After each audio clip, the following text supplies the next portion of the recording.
প্রথমে আমরা এই ভিডিওটা দেখে নেব, তারপরে এই ভিডিওটার ফানি কমেন্ট নিয়ে আমরা মজা করব। চলুন শুরু করা যাক।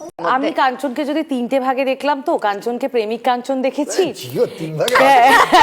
কাঞ্চনকে আমি বর কাঞ্চন দেখেছি, আর কাঞ্চনকে আমি বাবা কাঞ্চন দেখলাম। যদি তুমি আমাকে সব থেকে 10-এ 10 দিতে বলো, আমি বাবা কাঞ্চনকে দেবো। কারণ কাঞ্চন প্রেমিক কাঞ্চন, বন্ধু কাঞ্চন, বর কাঞ্চন হিসেবে কাঞ্চন হয়তো লন্ডন থেকে একবার আমার জন্য গিফট এনেছিল। আর মেয়ে জন্মাতেই বলতেও হচ্ছে না, মেয়ে এখন বলতেও পারে না বাবা আমার এই জামাটা লাগবে।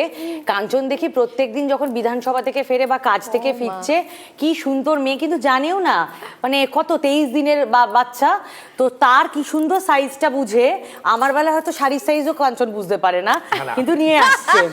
এবার শোনো, সারা প্রেগন্যান্সিতে এই কেসটা ক্যামেরার সামনে খাইয়ে দেবে বাপ। তো চলিए शुरू कर। বাবা চোদা কাঞ্চন, আমরা নেতা কাঞ্চনকে দেখছি। শাড়ির সাইজ মানে শাড়ির সাইজ হয় নাকি দিদি? আমরা চরিত্রহীন কাঞ্চনকে দেখে মজা পাচ্ছি, শাড়িরও সাইজ হয়?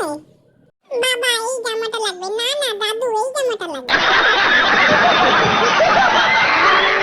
ওর অভ্যেস আছে। লেওরাদা কাঞ্চনকে দেখেছো? বাবা হিসেবে যদি ভালোই হতো, তবে নিজের ছেলেকে ছেড়ে দিত না। চরিত্রহীন মহিলা একদিনে ঘর ভেঙে এখন লেকচার দিচ্ছে। বাবা কাঞ্চন, আচ্ছা নেতা কাঞ্চন। কন্ট্রোল উদয়। প্রথমবার বাবা হয়নি, তাই অভিজ্ঞতা আছে ওনার। উনি আরেক সন্তানের বাবা। উনি কতটা নির্লজ্জ হলে এই রকম ভাবে ক্যামেরার সামনে বসে এই ধরনের কথাগুলো বলা যায়? এইসব দেখে চুপ করে থাকা যায় না।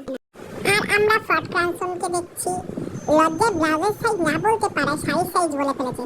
কাঞ্চনদাকে 3 ভাগে ভাগ করলে কাঞ্চনদা থাকবে তো? Sugar daddy.